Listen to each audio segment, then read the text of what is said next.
নমস্কার বন্ধুরা, সঞ্চয়িতার ছোট্ট রান্নাঘরে আপনাদের সকলকে স্বাগত। চলে আসলাম আবার নতুন একটা রেসিপি নিয়ে। আজকে বানিয়ে দেখাবো বাটা মাছের ঝাল। এখানে আমি যে পদ্ধতিতে রেসিপিটা তৈরি করেছি, একবার অন্তত এই পদ্ধতিতে রেসিপিটা বানানোর রিকোয়েস্ট থাকলো। তাহলে রেসিপিটা দেখে নেওয়া যাক। প্রথমে মাছগুলোকে ভালো করে ধুয়ে নিয়ে লবণ হলুদ মাখিয়ে নিয়েছি। এরপর কড়াইতে তেল গরম হয়ে গেলে একটুখানি হলুদ দিয়ে নেব। সামান্য হলুদ দেওয়ার কারণে মাছগুলো ফেটে তেল ছিটকে গায়ে লাগবে না। এবারে মাছগুলোকে একটু কড়া করে ভেজে তুলে নেব। এখানে 300 গ্রাম মাছ আছে। 300 গ্রাম মাছ অনুযায়ী এখানে মশলা তৈরি করে নিচ্ছি।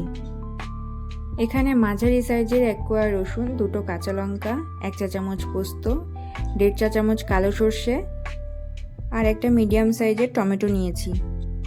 পোস্ত আর সর্ষেটাকে 10 মিনিট গরম জলে ভিজিয়ে রেখেছিলাম। একটু ঠান্ডা করে নিয়ে এখন মিক্সিতে পেস্ট করে নিয়েছি। মশলাটা তৈরি হয়ে গেছে। এবার মাছ ভাজার ওই একই তেলের মধ্যে 1/2 চা চামচ কালো জিরে ফোড়ন দিয়ে মিক্সিতে পেস্ট করে রাখা মশলাটা দিয়ে দেবো। 2 মিনিট মতো মশলাটাকে কষিয়ে নেওয়ার পর পরিমাণ মতো লবণ দিয়ে দেবো।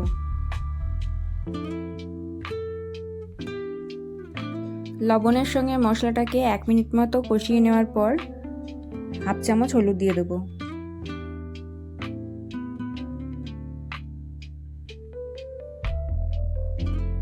এবার 2 থেকে 3 মিনিট মতো সব মশলাগুলোকে কষিয়ে নিয়ে পরিমাণ মতো জল দিয়ে দেবো।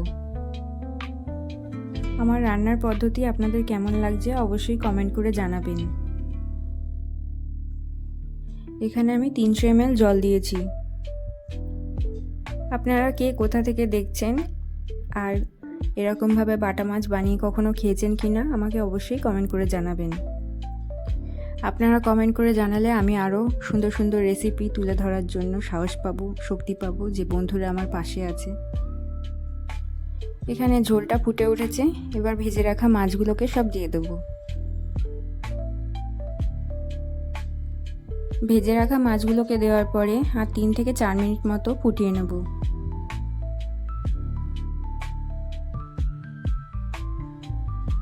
মাছের ঝোলটা 3-4 মিনিট মতো ফুটে উঠেছে। 2 চামচ মতো সর্ষের তেল দিয়ে আর 1 মিনিট মতো ফুটিয়ে নেব।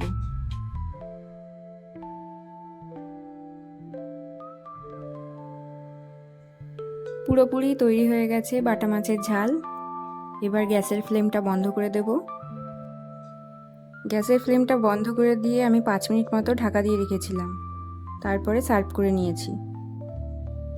আমার রান্না করার পদ্ধতি যদি আপনাদের ভালো লেগে থাকে তাহলে কমেন্ট করে জানাবেন আর লাইক করবেন, শেয়ার করবেন, সাবস্ক্রাইব করবেন। সকলে খুব ভালো থাকবেন আর সুস্থ থাকবেন।